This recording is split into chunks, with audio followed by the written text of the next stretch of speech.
everyone. We're here at Line Pole Golf Course's Player Development and Fitting Center in Raleigh, North Carolina. I've got Daniel Sperling here, who's the master fitter here. And so we're going to talk a little bit about adaptive golf and also some of the changes you might want in your equipment as a result of maybe you are changing your motion, you're swinging with one arm, so maybe the clubs that you have are a little heavier. And some of the new technology, since you might have caught wind of some of the new stuff in clubs that can help your game, help you get a little bit more forgiveness. So, Daniel, one of the things that is pretty classic is MOI. Can you explain that and maybe how something like a hybrid? Sure. So MOI stands for moment of inertia, and it's basically a measurement of how forgiving a golf club is. So the higher it is, the more forgiving it is. The lower it is, the less forgiving. That's kind of your short and skinny version of it. Now, placement of moment of inertia can also change ball flight characteristics. Can also make clubs easier to play, more forgiving, less forgiving, just where it's associated in the club head. So a lot of clubs that are designed like this, hybrids, drivers, etc., they have MOI that's really high and far back in the club head. So it's going to help you increase launch and not really lower spin, kind of increase spin in some cases, but spin can be your friend. Spin keeps the ball under control. So it just kind of depends on which club you select and where and how high it is. Yeah.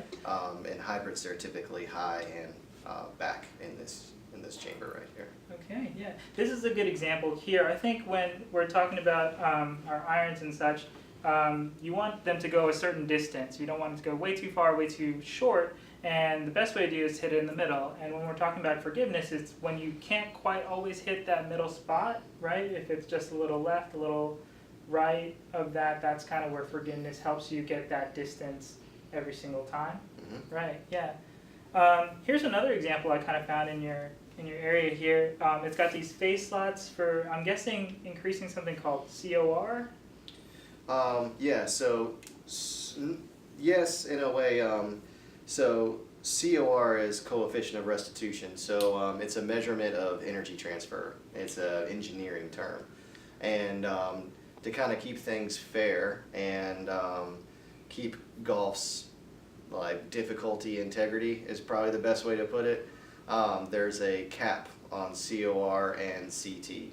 CT is characteristic time. It's how much time the ball actually stays on the face at impact. So they both coincide with each other, and they have a maximum allowable limit for them, just to limit how far you can hit the ball and different things that you can do with it. But it is designed to give you a little bit more ball speed, is what they're asking the designers to do when they do this, and you are trying to get more ball speed on off-center hits. So that's what this channels are for here and underneath there, and it will make the club face kind of rebound a little bit better, flex and rebound, giving you more ball speed. Before its time, if you really just had to count on maximum ball speed coming from the very center. And that's still true, but they just, because of technology like this, if you miss it off center, you don't lose quite as much Distance. and the ball kind of stays online. Very nice. Yep. Kind of updating to something that's a little bit more in vogue are these kind of hollow-bodied irons, right? Is there an advantage for someone maybe looking into one of these? Yeah, so it's got a lot of characteristics just like the TaylorMade iron we were looking at before. It is hollowed bodied. This is a kind of a direction that the golf industry is really focused on here lately.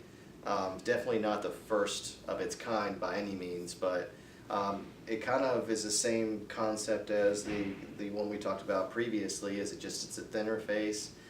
It makes the face more active all over the place, so off center, in the center, things like that, just helping you in general get the ball up in the air. Getting some extra distance out of it, and just it sounds better, and just in general trying to make golf a little bit more fun for everybody. Yeah, because we want to make it easy, we want to make you successful at it, and so that's some of the things that we leverage technology-wise at Inspiration Golf Clinic.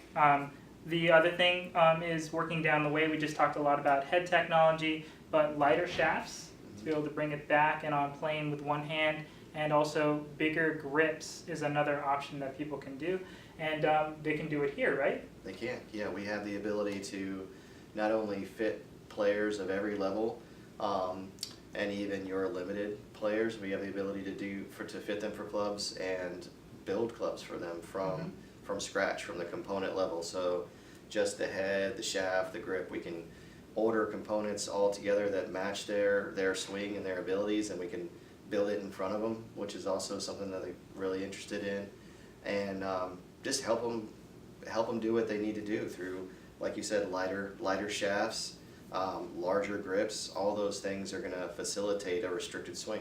Mm-hmm. Yeah, so if you're in the Raleigh area, talk to Daniel. He knows his stuff. Thank you so much for talking with us. No problem.